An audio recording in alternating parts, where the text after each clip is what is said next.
Jesús. Santa María, Madre de Dios, ruega por nosotros pecadores, ahora y en la hora de nuestra muerte. Amén.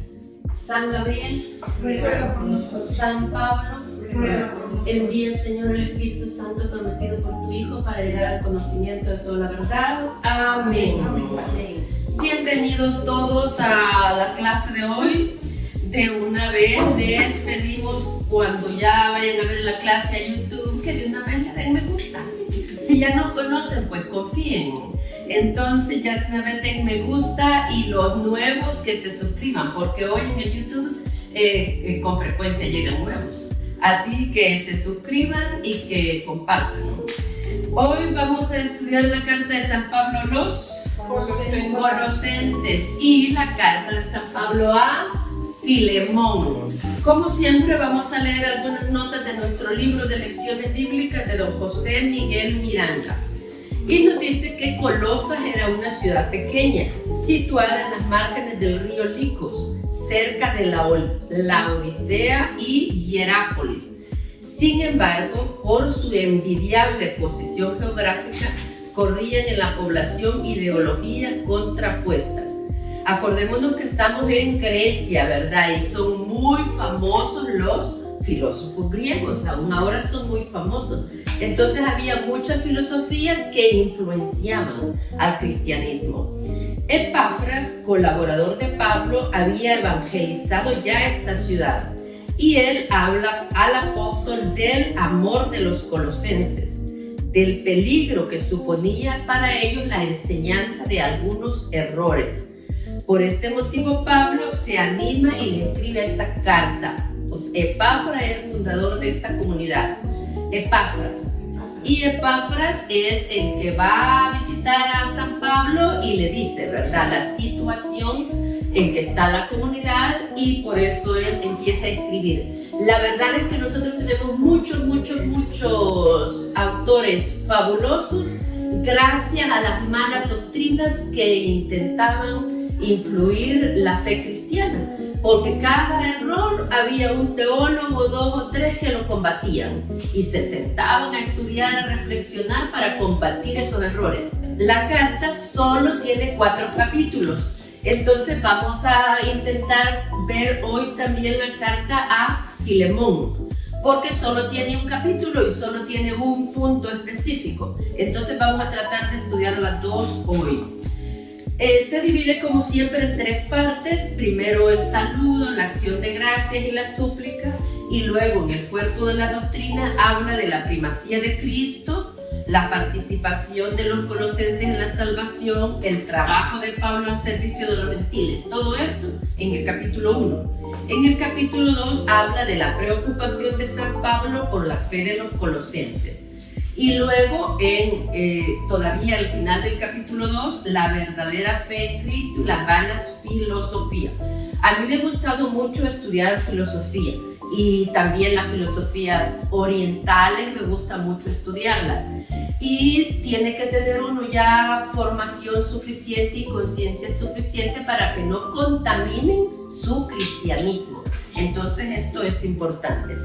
En el capítulo 3 trata de la unión con Cristo glorioso y el principio de la nueva vida. Y en el capítulo 4 ya el espíritu apostólico. El punto 3, noticias personales y saludo final, como siempre, ¿verdad? Entonces vamos a las notas que tenemos en la introducción de nuestra propia Biblia. Hacia el año 60, Pablo, detenido en la fortaleza de Cesarea, escribió a los cristianos de Colosas, perturbados por el nacer de nuevas religiones. Acuérdense, ¿verdad? Estas son las 4 cartas de la cautividad: Filipenses, Colosenses, Filemón, las 3 cartas. Me metí una. Y porque las escribe él estando en prisión. Ya no se sentían seguros con solo creer en Cristo, sino que querían restablecer algunas prácticas religiosas del Antiguo Testamento. Acuérdense que en las distintas cartas hemos venido viendo, ¿verdad?, que ellos siguen defendiendo la circuncisión, siguen defendiendo la comida kosher, como se llama hoy, siguen defendiendo las costumbres del judaísmo. Entonces Pablo también insiste de nuevo con eso en esta carta. Yo creo que incluso para nosotros nos viene bien liberarnos un poco, ¿verdad?, de esa opresión que tenemos a veces de los ritos. Como que nos da un poco de miedo de que si no hacemos esto se va a enojar Dios, si comemos esto se va a enojar Dios. Entonces también tenemos que refrescar y hace 2000 años la caridad. Tenemos que refrescar nuestra fe todos los días leyendo la Escritura. O tal vez trataban de incluir a Cristo en un conjunto de personajes celestiales, los ángeles que se tendrían en sus manos la llave de nuestro destino. Es bien importante y en uno de los archivos que estudié me gustó mucho esta idea: centrarnos en adorar al Creador, no a lo creado. Creo que ahí no hay modo de perdernos.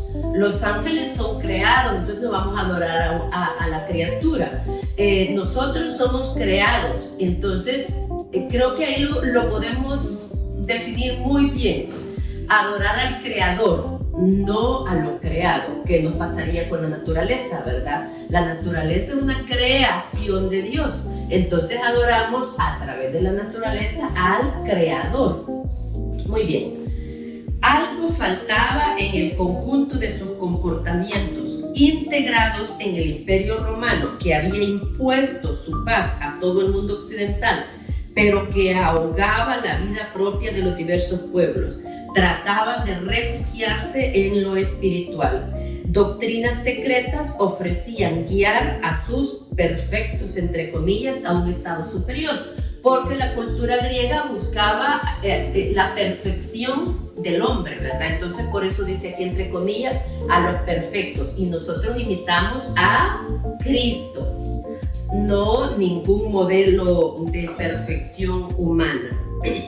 Luego dice, tal crisis en la iglesia del primer siglo fue la causa de esta carta de San Pablo, en la que se establece la supremacía absoluta de Cristo. También en la carta anterior aparecía este tema, ¿verdad? Supremacía de Cristo. Amar a Dios sobre todas las cosas. Ese siempre ha sido un mandamiento fundamental. Sobresale un texto especial, el himno de alabanza a Cristo. Aquí también tenemos un himno, ¿verdad?, que empieza en el capítulo 1, versículo 15. Lo vamos a leer detenidamente cuando terminemos de leer las notas. Pablo establece la superioridad de la fe frente a las sabidurías que pretendían ser reveladas. Nosotros conocemos a través de la historia, ¿verdad?, fundadores de iglesias que han tenido revelaciones y han dividido. La última vez que yo vi, había más de 40,000 denominaciones cristianas. Entonces, nosotros seguimos siendo una iglesia, y católica, que significa universal, ¿verdad? Una iglesia universal, y esa es otra gran importancia de las cartas. Figúrense en aquella época que había menos comunicación, menos medios de transporte. Cada iglesia, cada comunidad cristiana pudo convertirse en una isla, ¿verdad?, desconociendo todas las demás, y las cartas hacían esa gran función de mantenerlos unidos, darles cohesión. No es porque uno sea necio que siga ritos, sino porque los ritos también nos dan adhesión, nos dan cohesión, y ese es el valor que tienen los ritos. Lo que no puede ser es ritos vacíos, tiene que ser llenos de amor, porque nosotros mismos, la Santa Misa es un ritual al que nosotros empapamos de amor. La fe que no se enreda en especulaciones sofisticadas y que nos pone en contacto con una persona viva. Esa tiene que ser nuestra visión, ¿verdad? Estar en relación con Dios, en comunión con una persona viva. Cuando nosotros recibimos la Santa Comunión, recibimos a una persona viva, que es Dios Hijo. Entonces tenemos que estar siempre con el corazón lleno de amor para recibir a nuestro Salvador, no a un pedacito de pan. Y tal como había hecho en Romanos, Pablo afirma que el alma cristiana se mueve en un mundo que ya no es el de las religiones, sino el de los hijos de Dios, a quienes ha sido comunicado el Espíritu Divino. Luego, están muy bonitas estas explicaciones, ¿verdad? Luego repasémoslo más detenidamente en casa. Es la introducción del libro a los Colosenses. Y vamos ya al capítulo 1. Como siempre, San Pablo empieza con saludo, acción de gracia y súplica. Capítulo 1, versículo 1. De Pablo, apóstol de Cristo Jesús por voluntad de Dios, y del hermano Timoteo. La carta anterior a los Efesios también, ¿verdad?, estaba unido a Timoteo. Se prevé que eso le ha dado también otra visión, otra forma de escribir a San Pablo, porque también está escribiendo junto a Timoteo, porque se nota la diferencia en estas dos cartas. Vamos al versículo 2. A los santos y creyentes que viven en Colosas, verdaderos hermanos míos en Cristo, reciban gracia y paz de Dios nuestro Padre. En todo momento oramos por ustedes y damos gracias a Dios. A mí me gusta mucho esa película Avatar, la número 1, que aparecía el árbol en el centro, ¿verdad?, que comunicaba energía a todo el bosque, que todo el bosque dependía de la energía de ese árbol. Me gusta mucho porque yo me imagino a la iglesia, ¿verdad? La iglesia, vamos a decir que ese árbol central sería el Vaticano, y todos nos comunicamos energía unos a otros a través de la oración. Qué tímida han venido hoy. A través de la oración. Veamos este versículo. En todo momento oramos por ustedes y damos gracias a Dios. Nosotros estamos siempre orando por los enfermos, por los hijos, por los niños, por los ancianos. Entonces estamos siempre orando todos por todos. A mí eso me gusta mucho de la iglesia. Versículo 4. Por lo que hemos sabido de su fe en Cristo Jesús y de su caridad para con todos los santos, pues están esperando la herencia que les está reservada en el cielo, y que conocieron por la palabra de la verdad, el Evangelio. Ya está entre ustedes, y lo mismo que va creciendo y dando frutos por todas partes en el mundo. Ya está en ustedes, acuérdense de estos versos, ¿verdad? El reino de Dios, desde que vino Jesús, ya está entre nosotros. Si nosotros vivimos en gracia, ya estamos viviendo el reino de Dios. Y en las explicaciones dice, su fe, su caridad, como esperan. Pablo agrupa siempre estas tres fuerzas cristianas: creer, amar, esperar. Son las tres virtudes teologales: fe, esperanza y caridad. Y el nombre de virtudes es decir que se dirigen directamente a Dios. El nombre de virtudes teologales se debe a que se dirigen directamente a Dios. Creer a Dios, amar a Dios y esperar en Dios. Creer, amar, esperar. ¿Qué se basa en las virtudes teologales? Fe, esperanza y caridad. Son teologales porque se dirigen directamente a Dios. Las tres van juntas y fallan juntas. Vean lo que dicen las explicaciones. Van juntas y fallan juntas. Fe, esperanza y caridad. Y creo que nosotros siempre le pedimos a Dios, ¿verdad? Aumentanos la fe. También aumentanos el amor, que es la caridad. Y sobre todo, aumentanos la esperanza. La esperanza es la versión cristiana del optimismo. Hoy está más de moda decir, no es que soy optimista. Entonces la versión cristiana es tener esperanza. Señor, auméntame la esperanza. Vamos al versículo 10, capítulo 1. Que lleven una vida digna del Señor y de su total agrado, produciendo frutos en toda clase de buenas obras y creciendo en el conocimiento de Dios. Vean que San Pablo le da importancia, ¿verdad?, a las obras, que demos frutos, y también al conocimiento. Esto que nosotros hacemos, el estudio de la Escritura, nos da conocimiento. Nuestra fe tiene que estar muy bien fundamentada, darle solidez a través del estudio. De partida, Pablo deja la fe cristiana fuera de concurso. El evangelio ha sido ya predicado y se ha extendido por todo el mundo, lo que era hablar con mucho optimismo. La fe nos abre el camino del verdadero conocimiento. Es que es un círculo, ¿verdad? La fe nos abre la mente al conocimiento y el conocimiento nos abre la mente a la fe. Capítulo 1, versículo 11. Que se muestren fuertes en todo sentido, fortalecidos por la gloria de Dios, que puedan sufrir y perseverar sin alegría. Acuérdense que aquí está haciendo súplicas a los colosenses San Pablo, ¿verdad? Figúrense, que puedan sufrir, que puedan sufrir y perseverar sin perder la alegría. A veces nosotros pensamos que la alegría es andar carcajeándose y alborotados y desordenando y no. La alegría es más espiritual, más profunda, y podemos estar alegres aún llorando la muerte de un ser muy querido, ¿verdad? Entonces puedan sufrir y perseverar sin perder la gracia.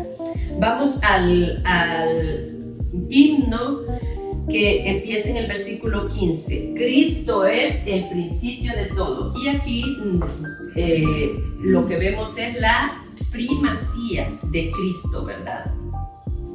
Vamos a ver también aquí ecos del Éxodo y del Génesis. Voy a ir leyendo despacio y vamos a ir tratando de ver ecos del Éxodo y del Génesis. Él es la imagen del Dios invisible y Él es el primogénito de toda la creación, porque en Él fueron creadas todas las cosas, en el cielo y en la tierra, el universo visible y el invisible, tronos, gobiernos, autoridades, poderes, todo fue creado por medio de Él y para Él. Él existía antes que todos y todo tiene en Él su consistencia, y Él es la cabeza del cuerpo, es decir, de la iglesia, el que es el principio, el primer nacido de entre los muertos, para que estuviera en el primer lugar en todo. Así quiso Dios que el todo se entregara en Él, y gracias a Él fuera reconciliado con Dios, porque la sangre de su cruz ha restablecido la paz, tanto sobre la tierra como en el mundo de arriba. Voy a leer algo de las explicaciones del versículo 15. Él es la imagen del Dios que no se puede ver. No vamos a pensar que Dios tiene forma humana más allá de las nubes y que Jesús es su imagen, pues si bien el hombre fue creado imagen de Dios, Dios en cambio no es creado a imagen del hombre. Pero Cristo fue entre nosotros imagen del Padre y de su misericordia, y sus acciones nos revelan la manera de pensar y de actuar de Dios. Ya antes de ser hombre, el Hijo de Dios existía en Dios como la eterna e invisible imagen de Dios. Hay muchas explicaciones sobre este himno. Voy a ir leyendo el principio nada más. Para toda criatura, Jesús es el primogénito. Tomemos este término en el sentido bíblico. El primogénito no solo es el primero de una serie, sino que además ocupa un puesto aparte. Por su naturaleza humana, Cristo es judío de Galilea, descendiente de David, pero su persona se arraiga en Dios. Y luego dice, Dios quiso que el todo se encontrara en Él, que es como el puente entre Dios y el universo. El todo de Dios está en Él para ser comunicado al universo, y el todo del universo se encontrará en Él cuando todos los hombres se hayan reconciliado y reunido con Él. Luego también explica el verso, ¿verdad? El que renació primero de entre los muertos, que todos fueran reconciliados con Dios. Y le va a quedar para leerlo en casita. Vamos a terminar con el 21. Ustedes mismos en otro tiempo estaban alejados y con sus obras malas actuaron como rebeldes. Ahora, con su muerte, Cristo los reconcilió en su mismo ser humano, de modo que ahora son santos, sin culpa ni mancha ante Él. Pero es necesario que perseveren en la fe, muéstrense firmes, cimentados en ella, no se desvíen de su esperanza. Tengan siempre presente el evangelio que han oído, que ha predicado a toda criatura en este mundo y del que yo, Pablo, he sido constituido ministro. Qué importante es, ¿verdad?, mantenernos dentro del evangelio, pero para eso tenemos que conocerlo, tenemos que estudiarlo, tenemos que profundizarlo. Entonces es vital para nuestra fe que estudiemos el evangelio. Vamos al segundo punto. Servicio de Pablo a los gentiles. Pablo aquí también se muestra, ¿verdad?, como el apóstol sufriente. Versículo 24, capítulo 1. Ahora me alegro cuando tengo que sufrir por ustedes, pues así completo en mi carne lo que faltaba a los sufrimientos de Cristo para bien de su cuerpo, que es la iglesia.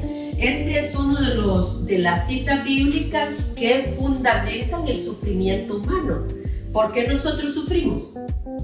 A veces por nuestra propia responsabilidad, pero muchas veces no. Entonces completamos la cruz de Cristo también en nosotros.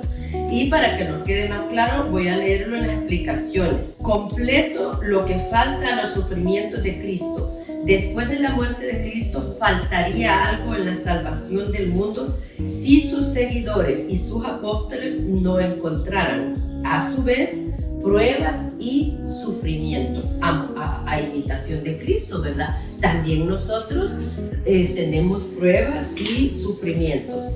Trabajar por la iglesia es sufrir por la iglesia.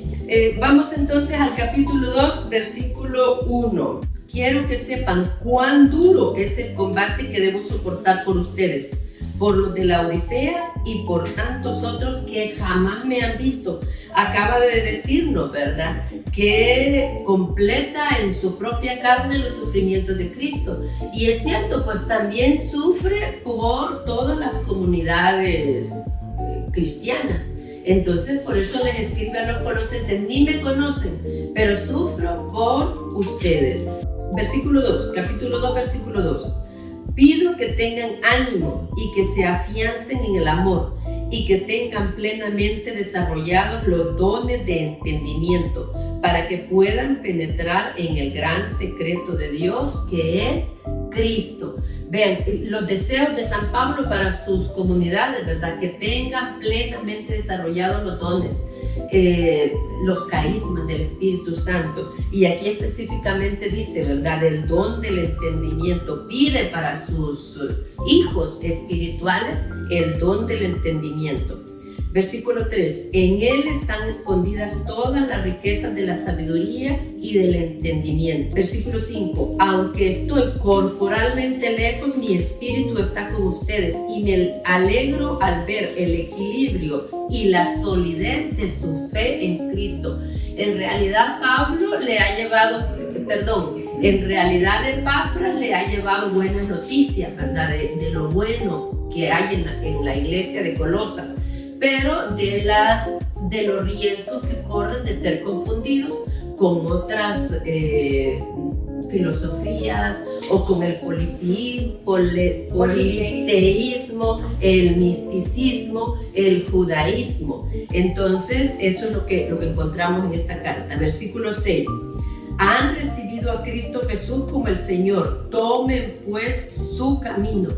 Permanezcan arraigados en Él y edificados sobre Él. Estén firmes en la fe, tal como fueron instruidos y siempre dando gracias. Hay que permanecer, ¿verdad?, confiando en Dios, confiando en su palabra, instruyéndonos y firmes en la fe. Cuando nosotros tenemos una duda, yo, como he enseñado en la universidad, yo admito que las dudas son buenas. Y muchas veces es que tengo dudas en esto, algo de la fe, pero es que el solo el que piensa, duda. Si nosotros pensamos, reflexionamos, analizamos, claro que vamos a dudar. ¿Cuál tiene que ser nuestra reacción? Buscar, estudiar, preguntar, formarnos, despejar esa duda. Pero la duda no es pecado, la duda es buena porque nos lleva a profundizar más. Muy bien, vamos al capítulo 2, versículo 11. Bautizados y resucitados. En Cristo recibieron una circuncisión no humana, no quirúrgica, que los despojó enteramente del cuerpo carnal. Esta circuncisión de Cristo es el bautismo, en el cual fueron sepultados con Cristo y en él fueron luego resucitados por haber creído en el poder de Dios que lo resucitó de entre los muertos. Ustedes estaban muertos por sus pecados y su misma persona no estaba circuncidada, pero Dios los hizo revivir junto a Cristo, nos perdonó todas nuestras culpas. Estamos hablando de una muerte espiritual, ¿verdad? Cuando nosotros morimos en pecado, pues a eso le llamamos muerte. Cuando nosotros morimos en gracia, pues vamos a tener más vida de la que tenemos ahora. Entonces es vivir en gracia, vivir en Cristo. Y eso es claro, ¿verdad? Solo el que muere en pecado muere realmente. Y aquí nos está hablando del cumplimiento de Jesús, cómo cumplió también los mandamientos. Dios lo hizo revivir junto a Cristo, nos perdonó todas nuestras culpas, anuló el comprobante de nuestra deuda, esos preceptos que nos acusaban, los clavó en la cruz y los suprimió, les quitó su poder a las autoridades del mundo superior, las humilló ante la faz del mundo y las llevó como prisioneros en el cortejo triunfal de su cruz. Voy a leer una parte de las explicaciones. San Pablo había sido circuncidado y sabía por experiencia que eso no le había traído la salvación. El bautismo, por cierto, no lo había liberado milagrosamente de su agresividad ni de sus debilidades, pero llevado por un amor apasionado a Cristo, había empezado a vivir toda la existencia humana en una forma diferente. El bautismo es la puerta de entrada, pero al lado del bautismo tenemos que seguir creciendo, como cuando hacemos la primera comunión a los 8 años. Y desde los 8 años ya no volvemos a estudiar nada de la iglesia hasta que nos vamos a casar a los 22 y ahí nos dan formación y los sacramentos que nos faltan y nos casamos. Nuestra fe es de 8 años porque hasta los 8 años hemos recibido formación. Entonces tenemos que ir madurando nuestra fe a través del estudio. Entonces el bautismo es la puerta. No podemos entrar por otra puerta, pero tenemos que seguir creciendo, seguir madurando la fe. Y vamos al versículo 16, capítulo 2, versículo 16. Las prohibiciones inútiles. Por tanto, que nadie lo venga a criticar por lo que comen o beben, por no respetar fiestas, lunas nuevas o el día sábado. Tales cosas no eran más que sombras, mientras que lo real es la persona de Cristo. Ya lo estudiamos en una carta anterior, ¿verdad? Que se necesitaba la ley como para ir formando al pueblo, para ir madurándonos en la fe. Por eso se dice, Cristo vino en la plenitud de los tiempos, cuando ya había suficiente madurez para recibirlo y para comprenderlo. Aún así, no fue recibido por todos. Vamos entonces, capítulo 2, versículo 18. No se dejen impresionar por esos que vienen con una religión de temor o con liturgias angélicas. En realidad solo hacen caso de sus propias visiones y se inflan con sus propios pensamientos. Qué importante es esto, ¿verdad? No inflarnos con nuestros propios pensamientos. Yo que soy defensora de la neurolingüística, o sea, de hablarnos correctamente, hablarnos positivamente, hablarnos santamente, lo diríamos, en nuestro lenguaje interior, ¿verdad? Esos pensamientos que llevamos, que sean pensamientos cristianos. Entonces, y aquí dice, ¿verdad? No se inflen con sus propios pensamientos, porque como está de moda la autoestima, ¿verdad? Y que te tienen que decir mentiras para subir tu autoestima, que te paren en el espejo y que diga, ay, eres la más bella del universo. Eso totalmente va a ser una mentira siempre, ¿verdad? Entonces, qué bonito este versículo, ¿verdad? Está al final del versículo 18 en el capítulo 2. En realidad solo hacen caso de sus propias visiones y se inflan con sus propios pensamientos. Y ahí dice, ¿verdad? No se dejen impresionar por eso que vienen con una religión de temor o con liturgia angélica. No debemos tener una religión de temor. ¿Ven cómo antiguamente se nos aterrorizaba con el pecado, con el miedo? Ya debemos superar eso, ¿verdad? Porque la mamá, el papá, la abuelita que tienen el deber de castigar, que castiguen ellos, que no estén siempre diciendo Dios te va a castigar. Pero imagínense, ya 2000 años ya San Pablo lo tenemos aquí. Voy a leer las explicaciones. Por supuesto que no existe ni grupo religioso ni comunidad cristiana sin ritos, costumbres, mandamientos. Pues, ¿qué ocurriría con una comunidad en la que ya no se reunieran más para oír la palabra de Dios y celebrar la Eucaristía? Siempre que hay un grupo, siempre tiene que haber una organización. Entonces en la iglesia, cualquier iglesia que se reúna, cualquier comunidad cristiana, tiene que tener una organización. No somos ángeles, ni habrá adoración de Dios en espíritu y verdad si no hay luces, ritos, música, formas de piedad que se transmiten a través de los siglos. Pero ya se terminó el tiempo en que lo importante era hacer o no hacer algo, en que se creía que a Dios le gusta vernos descansar tal o cual día, no comer tal o cual cosa, vestirnos de tal o cual forma, abstenernos de esto o de aquello. Entonces, lo importante es darle más fuerza a lo espiritual. Tenemos que tener una organización. Todas las iglesias tienen organizaciones distintas. Nosotros, gracias a Dios, la Iglesia Católica, somos más de 1.000 millones, ¿verdad? Y tenemos un solo rito, una sola lectura en todos los miles de misas de cada día. Es la misma celebración litúrgica, la misma lectura de la iglesia, el mismo rito, la misma consagración. Entonces tenemos esa organización, digamos así. Otras iglesias tendrán otra organización. Ahora que Delmira dice esta palabra, a mí me fascina la riqueza de la Iglesia Católica. Tenemos, como nosotros bebemos de los antepasados, de San Pablo, de San Agustín, de San Jerónimo, de Santa Teresa, y hay tanta teología que nosotros tenemos una riqueza maravillosa, más de 2000 años de conocimiento, de teología, de formación, y es parte de nuestra identidad. Creo que todos los católicos, ¿verdad? Conocemos y tenemos devoción a muchísimos santos que la iglesia nos presenta como modelos de vida para ayudarnos a seguir a Cristo, que es el único modelo. Muy bien, vamos a la transformación interior, capítulo 3, una nueva humanidad. Volvemos aquí, ¿verdad? Al hombre viejo y al hombre nuevo, a la nueva vida en Cristo. Capítulo 3. Si han sido resucitados con Cristo, busquen las cosas de arriba, donde Cristo está sentado a la derecha de Dios. Preocúpense de las cosas de arriba, no por las de la tierra, pues han muerto y su vida está ahora escondida con Cristo en Dios. Cuando se manifieste el que es nuestra vida, también ustedes se verán con Él en la gloria. Qué hermosas palabras, ¿verdad?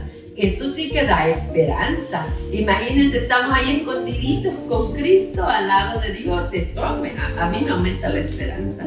Versículo 5. Por tanto, a hagan morir en ustedes lo que es terrenal. Y nos vuelve a hacer otra lista, ¿verdad? Por si se nos va a olvidar, por si el examen de conciencia no nos dice nada, nos dice, es decir, libertinaje, impureza, pasión desordenada, malos deseos y el amor al dinero. Y del amor al dinero aumenta algo, ¿verdad? Que es una manera de servir a ídolos. Servir al dinero actualmente quizás es el ídolo más grande, más fuerte, más seguido, ¿verdad? El dinero. Tales cosas atraen los castigos de Dios. Ustedes siguieron un tiempo ese camino y su vida era así. Pues bien, ahora rechacen todo eso: enojo, arrebato, malas intenciones, ofensas y todas las palabras malas que se pueden decir. Díganme una fórmula para controlar el enojo, los arrebatos. Callarse. Cuando uno está enojado, no decir nada. Salir de la escena, ¿verdad? Salir de la escena. Darse vuelta.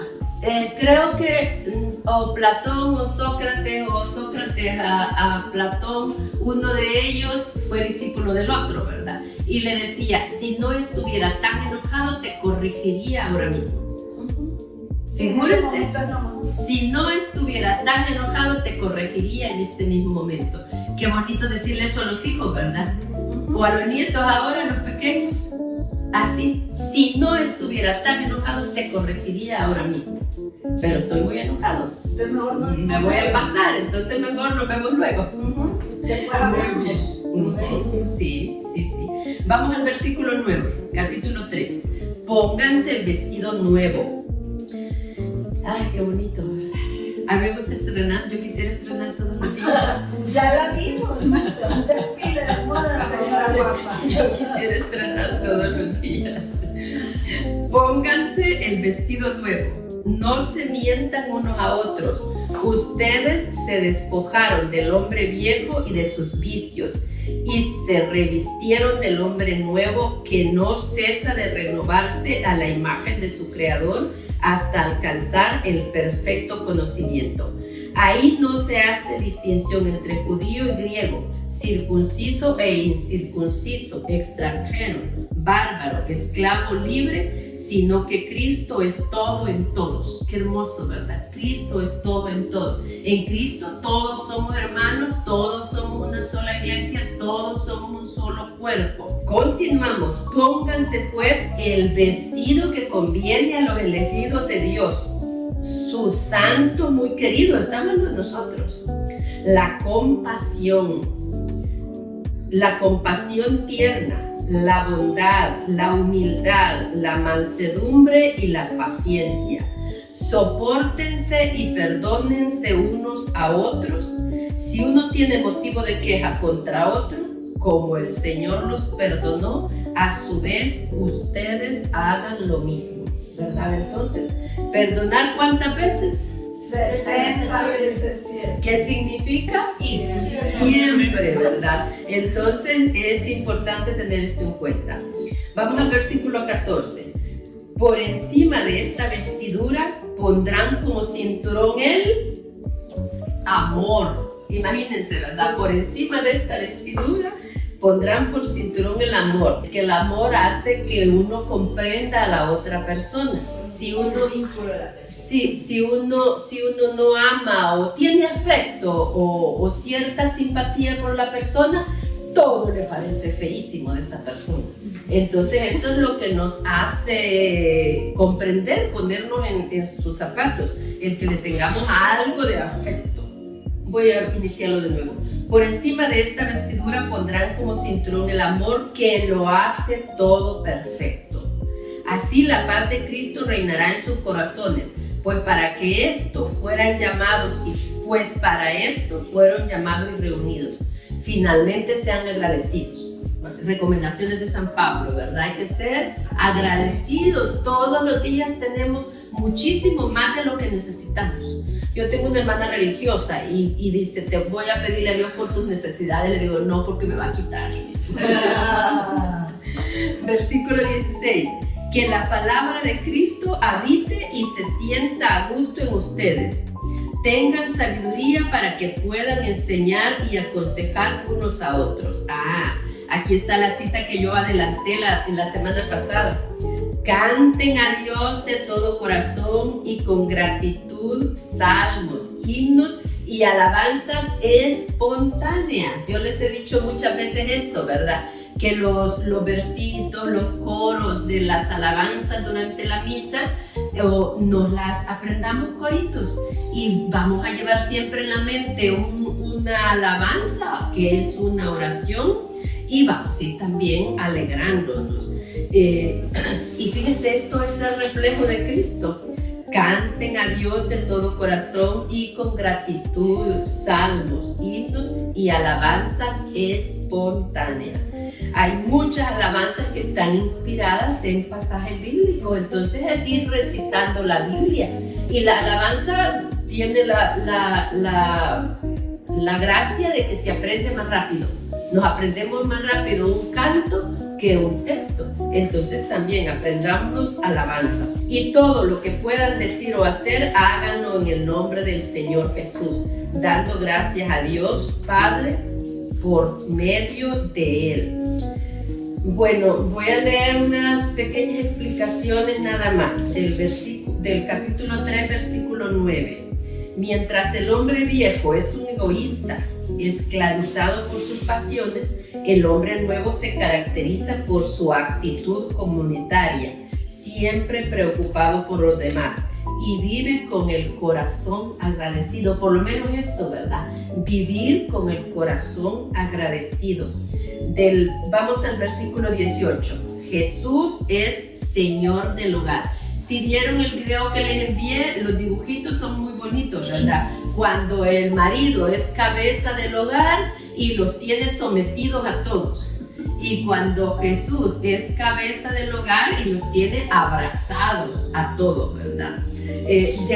Debía de haber, era la época, por cómo San Pablo insiste en esto, ¿verdad? Porque nos lo dijo en Efesios 5:21.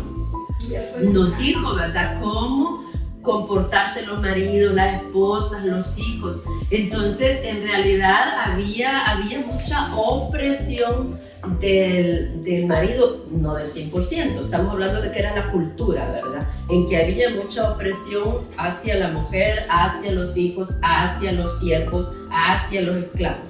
Nos dice San Pablo, capítulo 3, versículo 18, esposas, sométanse a sus maridos como conviene entre cristianos. Versículo 19, maridos, amen a sus esposas y no les amarguen la vida. Ya San Pablo algo sabía, ¿verdad? No les amarguen la vida. En lenguaje actual diríamos, no les chupe la sangre. Vamos, hijos, obedezcan a sus padres en todo, porque eso es lo correcto entre cristianos. Padres, no sean pesados con sus hijos para que no se desanimen. Siervos, obedezcan en todo a sus amos de la tierra, no solo en presencia del patrón o para ganar en consideración, sino con sinceridad, porque siempre tienen presente al Señor. Cualquier trabajo que hagan, háganlo de buena gana, pensando que trabajan para el Señor y no para los hombres. Bien saben que el Señor los recompensará dándoles la herencia prometida. Su Señor es Cristo y están a su servicio. Entonces, tanto el papá como la mamá, como el siervo, como el esclavo, como el gobernante, estamos todos al servicio del Señor y esa debe de ser nuestra guía, ¿verdad? Nuestra guía. No estamos tratando de agradar al jefe, que existe mucho en los trabajos, la hipocresía, ¿verdad? Que se trata solo de agradar al jefe. O personas que preguntan, ¿y aquí quién es el que paga? Porque solo al que paga le vamos a obedecer. No, nuestro patrón es Cristo. Y vamos ya al capítulo 4, ¿verdad? Donde nos habla del espíritu apostólico, ya para concluir. Es que tiene frases tan contundentes San Pablo. Vean cómo empieza el capítulo. Bueno, vamos al capítulo 1. En cuanto al versículo 1, en cuanto a ustedes patrones, den a sus servidores lo que es justo y razonable, sabiendo que también ustedes tienen un Señor en el cielo. También los patrones, ¿verdad? Figúrense lo que es justo y razonable. Yo siempre he tenido la frase, lo que no me gusta es el título, el sueldo mínimo. El título a mí no me gusta, entonces yo tengo que hacer el trabajo mínimo. Podría ser el sueldo justo, el sueldo digno, pero no me gusta el nombre, el sueldo mínimo, porque como que da ganas de trabajar el mínimo también, ¿verdad? Y si trabajamos el mínimo, esa empresa no sale adelante nunca, la quebramos. Promedio, digamos, en nuestro país, que necesita una familia para tener una vida digna, no es el salario mínimo. Es que por eso no se puede llamar el salario justo. Es decir, suena feo, pero sí es el mínimo en el sentido que lo que quiere decir es, mire, si usted va a tener un empleado, lo menos que no es porque sea mínimo, sino que es lo menos que usted puede pagar. Pueden pagar más, pero por eso se llama mínimo, es decir, es lo menos que usted puede pagar, que son trabajos más pesados físicamente. Sí. Y por eso no se puede llamar el salario justo, porque no alcanza para vivir de acuerdo a la canasta básica, pero es lo menos que se puede pagar en este país, ¿verdad? Sí. Bueno, usted puede pagar más si quiere, ¿verdad? Claro, yo siempre pago más. Yo eso trato. Sí. Muy bien, entonces no podíamos dejar pasar de este versículo, ¿verdad? El que habla a los patrones y que también sean justos y razonables con los empleados. Y ahora sí, vamos al capítulo 4, versículo 2, espíritu apostólico. Sean constantes en la oración, era lo que decía, ¿verdad? San Pablo siempre tiene versículos tan claros, tan llenos de sabiduría. En unas pocas palabras, sean constantes en la oración. Quédense velando para dar gracias. Yo siempre he tenido mal sueño, así que no puedo decir que sea por la edad que duermo menos. Al contrario, ahora duermo un poco mejor. Pero desde siempre dormí poco. Entonces vean por qué va a estar uno peleándose toda la noche. Que yo eso lo aprendí gracias a las filosofías. No estar peleando toda la noche. Pero quédense velando para dar gracias. Qué bueno, ¿verdad? Se me fue el sueño porque me comí una fruta muy tarde y el azúcar me llenó de energía. Esa es una realidad que nos pasa. Peor si me tomé un chocolate y un café, me llenó de energía, ya no dormí. ¿Qué hago? Pues ahí me quedo quieta, velando para dar gracias. Luego, versículo 3. Oren también por nosotros, que Dios nos abra la puerta para dar el mensaje y que pueda yo anunciar el misterio de Cristo. Esto también lo pido yo, ¿verdad? Por ese misterio estoy atado con cadenas. Pidan que pueda darlo a conocer cuando presente mi defensa. Acordémonos que San Pablo está prisionero por anunciar el evangelio, por predicar. Entonces, por eso dice, ¿verdad? Pidan por mí para cuando presente mi defensa. Versículo 5. Pórtense con prudencia, con solo que nos acordemos de eso, ¿verdad? Portarnos con prudencia con los de afuera y aprovechen todas las oportunidades. Que su conversación sea agradable, qué importante. Una persona con conversación agradable atrae siempre. Y no le falte su granito de sal, como su sabor, su conocimiento, su sabiduría, que le aportemos a la conversación. Sepan contestar a cada uno lo que corresponde. Vamos a dejar aquí la carta a los colosenses. Bueno, voy a leer esta explicación para terminar esta carta. Nos llama la atención que las diferentes iglesias de ese tiempo, lejos de vivir replegados en sí mismas, tenían frecuentes intercambios entre ellas, pues de otro modo habría habido en poco tiempo tantas religiones como iglesia. Lo que decíamos al principio, ¿verdad? El valor que tienen las cartas de mantenerlos unidos siendo una sola iglesia.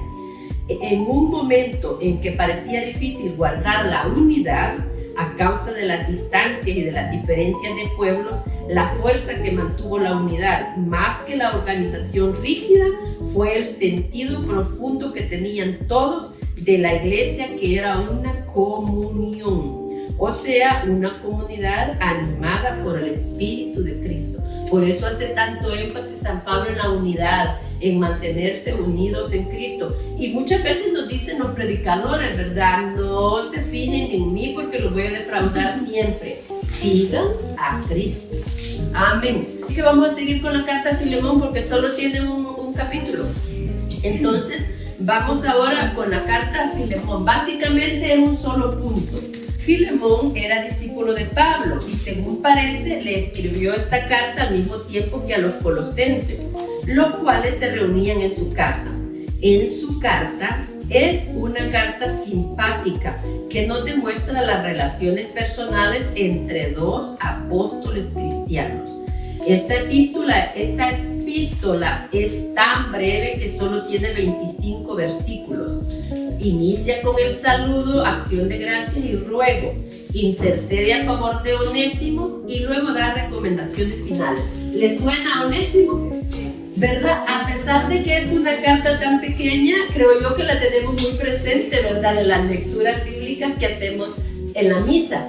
Siempre tenemos, ¿verdad? En el ciclo litúrgico aparece este gran libro de la Sagrada Escritura, que es la carta a Filemón. Ya dijimos, ¿verdad? Filemón es un discípulo de Pablo. Onésimo probablemente conoció a San Pablo en la casa de su amo, Filemón. Y vamos ya. Versículo 1. Carta de Pablo, preso de Cristo Jesús, y Timoteo, nuestro hermano, a Filemón, nuestro querido compañero de trabajo, a nuestra hermana Apia y Arquipo, fiel compañero en nuestras luchas, y a toda la comunidad que se reúne en su casa. Como siempre, el saludo, ¿verdad? Y tengan gracia y paz de Dios nuestro Padre y de Cristo Jesús el Señor. Doy gracias sin cesar a mi Dios al recordarte en mis oraciones, pues oigo alabar el amor y la fe que te animan tanto hacia el Señor como en beneficio de los santos. Ojalá ese tu carisma te lleve al conocimiento de todo lo bueno que tenemos en Cristo, pues tuve mucho gozo y consuelo al tener noticias de tu caridad, ya que nuestros hermanos se sienten confortados por ti. Qué gran testimonio está dando San Pablo, ¿verdad? De Filemón. Por eso, aunque tengo en Cristo plena libertad para ordenarte lo que tendrías que hacer, prefiero pedírtelo de favor. A veces los hijos extrañamos eso, ¿verdad? De que nos digan por favor. O a veces los empleados extrañan eso de que digan por favor. Sí, tenemos autoridad para ordenártelo, pero como hace San Pablo, ¿verdad? Te lo voy a pedir de buen modo y por favor. Versículo 9. Prefiero pedírtelo por amor. El rogante es Pablo, ya anciano y ahora preso por Cristo Jesús. Y la petición es para mi hijo Onésimo, hijo en la fe, ¿verdad? A quien transmití la vida mientras estaba preso. Este Onésimo por un tiempo no te fue útil. San Pablo juega con esta palabra porque Onésimo significa útil. Versículo 11. Este Onésimo por un tiempo no te fue útil. O sea, este útil por un tiempo te fue inútil, pero ahora te va a ser muy útil, como lo ha sido para mí. Te lo devuelvo, recibe en su persona mi propio corazón. Hubiera deseado retenerlo a mi lado para que me sirviera en tu lugar mientras estoy preso por el Evangelio. Pero no quise hacer nada sin tu acuerdo, ni imponerte una obra buena, sino dejar que la hagas libremente. Qué hermoso esto, ¿verdad? No imponer obras buenas. Creo que era San Juan Pablo II que decía, la fe no se impone, la fe se propone. Entonces, prefiero que lo hagas libremente. A lo mejor Onésimo te fue quitado por un momento para que lo ganes para la eternidad. Ya no será esclavo, sino algo mucho mejor, pues ha pasado a ser para mí un hermano muy querido. Acabamos de ver en toda la carta los colosenses, ¿verdad? Ese llamado a ser hermanos, a ser uno. Por eso, en vista de la comunión que existe entre tú y yo, recíbelo como a mí mismo. Y si te ha perjudicado o te debe algo, cárgalo en mi cuenta. Así como todos nuestros pecados, ¿verdad?, son cargados a la cuenta de Jesús, también Él le dice, ¿verdad?, cárgalo a mi cuenta si te debe algo. Yo, Pablo, lo escribo y lo firmo de mi propia mano. Yo te lo pagaré, sin hablar de la deuda que tienes conmigo y que eres tú mismo, tu misma fe, ¿verdad? Vamos, hermano, espero de ti este servicio en el Señor. Confórtame en Cristo. Te escribo con plena confianza en tu docilidad. Sé que harás mucho más de lo que te pido, porque Él está pidiendo, ¿verdad? Recíbelo como hermano, pero no le está diciendo libéralo. Entonces dice, espero de ti mucho más. ¿Qué podría ser ese mucho más? Liberarlo. En esa época muchos cristianos liberaban a sus esclavos libre y voluntariamente. Versículo 22. Además, prepárame alojamiento, pues gracias a la oración de todos ustedes espero serles devuelto pronto. O sea, ya él vislumbraba, ¿verdad?, de que ya lo iban a liberar. Y ya, te saluda Epafras, mi compañero de cautividad en Cristo Jesús, y también Marcos.